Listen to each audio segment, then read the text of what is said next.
Salah satu sekolah rakyat hari ini sudah 100 yang beroperasi.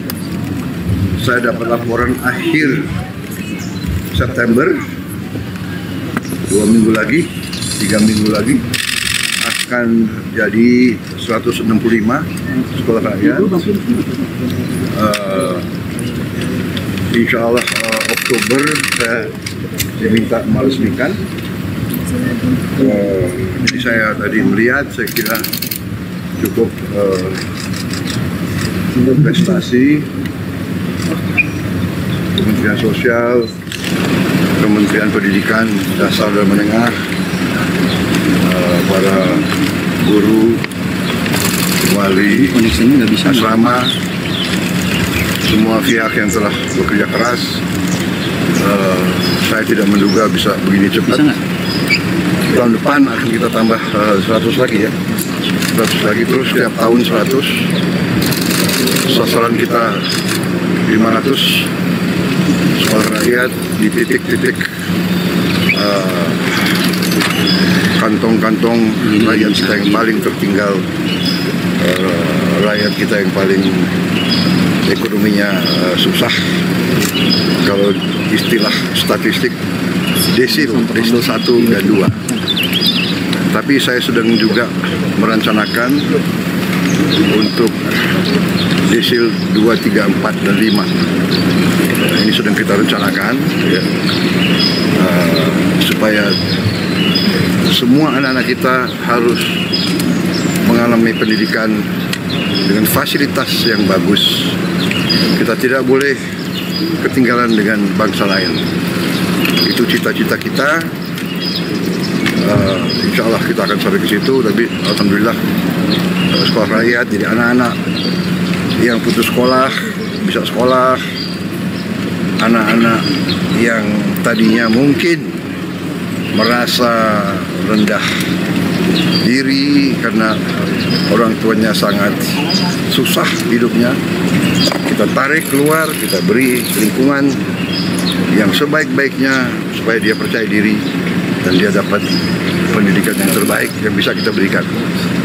Jadi kita tidak mau membiarkan dan berharap ada perbaikan alamiah. Itu tentunya itu harapan kita, tapi kalau bisa kita, kalau perlu kita intervensi, kita bantu. Saya kira itu dari saya. Ada catatan atau perbaikan yang perlu dilakukan nggak Pak dari tinjauan pertama ini? Ya selalu ada harapan kita, tapi ini sebetulnya kampus yang sangat baik ini. Ya, saya kira untuk sekolah di Indonesia ini sudah sangat baik. Tempat tidurnya bagus. Tiap 3 siswa, 3 siswi atau tiap 2 1 kamar mandi. Saya dulu di Akademi Militer kita 60 orang kamar mandi yang los gitu. pakai dayung. Pak, bagaimana pemanfaatan teknologi yang bakal diterapkan di sekolah ini nantinya, Pak? Ya, jadi kita ingin mengejar ketertinggalan, ya. Kita sudah investasi sangat besar di pendidikan, tapi kita harus sadar, harus koreksi. Ya, kita akui mungkin belum efisien, masih banyak kebocoran. Kita sadar sendiri kekurangan bangsa, tapi kita jangan mikir yang lalu, kita perbaiki yang sekarang. Jadi sekarang kita all out, kita mau hemat, kita mau selamatkan sumber daya kita, ya. Kita harus kita berantas korupsi.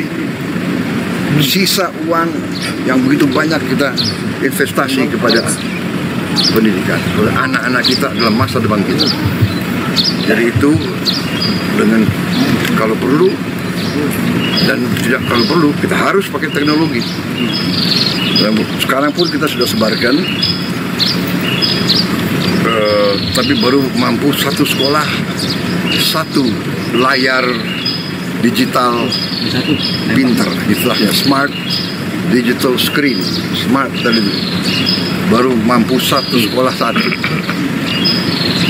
Tapi berarti tahun ini kita harapkan 330.000 sekolah akan dapat. November 10 saya dapat laporan, November 10 100.000 sekolah akan dapat. Sekarang baru 10.000. 100.000 November 10. Tahun depan kita tambah satu sekolah 3 layar. Idealnya nanti satu kelas 1 layar. Di situ pelajaran-pelajaran dengan konten yang terbaik, animasi, dan kita bisa long distance education, tele education. Karena apa? Untuk membantu daerah-daerah terluar, terpencil, juga daerah-daerah di Jawa, Sumatera, Kalimantan, Sulawesi yang guru-gurunya kurang guru, atau gurunya juga mungkin penatarannya agak terbatas. Ada guru-guru yang terbaik. Tiap mata pelajaran kita akan seleksi mungkin 20-30 guru terbaik. Tiap mata pelajaran akan siaran dari studio jarak jauh. Berarti secara teoritis guru ini bisa bantu semua kelas di seluruh Indonesia. Jadi itu tadi teknologi kita gunakan, ya. Dan juga smart TV ini interaktif. Jadi itu kamera juga. Jadi saya dari pusat, saya bisa lihat kelas yang nggak ada gurunya. Saya bisa lihat kelas yang mungkin gurunya kewalahan atau gurunya. Jadi ini kita bisa lihat. Jadi ini saya, ya, we try our best. Kita akan berusaha segala cara untuk anak-anak kita disiapkan, dididik yang terbaik. Kita tidak boleh kalah, karena dunia akan datang penuh dengan persaingan yang ketat. Oke. Ya, nanti tunggu waktunya biar kalian ada semangat. Baik, terima kasih. Kita sekolah rakyat tuh ya. Oke ya. Sekolah rakyat nanya Menko Polhukam. Pak, tadi kan seperti interaksi dengan siswa sekolah rakyat, Pak ya. Jadi apa Pak yang jadi disampaikan, Pak? Guru seperti apa, dan kalau di daerah kan mereka jauh-jauh jaraknya untuk ke sekolah, Pak. Apakah ada asrama-asrama atau karena ada beberapa guru yang bilang sekolahnya jauh. Ya. Kita akan perbaiki. Ya. Kita akan perbaiki dan kita akan buktikan. Kita tidak hanya angan-angan, punya visi. Kita harus mulai dengan cita-cita, mulai dengan impian, tapi kita harus mencapai dengan real. Sekarang sudah ada 100 sekolah rakyat real. Minggu depan, 2 minggu lagi 65, tahun depan 100 lagi. Nanti sekolah yang lain kita perbaiki semua. Ya. We make the impossible possible. Yang tidak mungkin kita bikin mungkin. Dengan niat, dengan kepercayaan diri, dengan tekad. Ya. Selalu think big, do our best. Make the impossible possible. Ini ajaran beliau. Mantan Menteri Pendidikan, mantan Menteri Komdigi. Jadi akan ada pelatihan terus-menerus ya Pak untuk guru-guru. Terus. Dan inilah tadi Smart TV, mereka bisa belajar juga di luar. Karena kontennya itu 24 jam. Dia bisa kembali lagi ke murid-murid yang nanti kurang ini, bisa ulangi lagi pelajaran. Bisa ulangi, dan itu bisa juga diakses dari handphone. Semua konten bisa dari handphone. Guru pulang, dia bisa buka. Jadi kita interaktif. Jadi nanti saya kira ada interaktif ya. Ada interaktif nanti sama Dikdasmen. Guru-guru kita bikin kelas penataran khusus. Ya. Teknologi akan membuat ini mampu kita laksanakan. Oke. Terima kasih. Terima kasih Pak.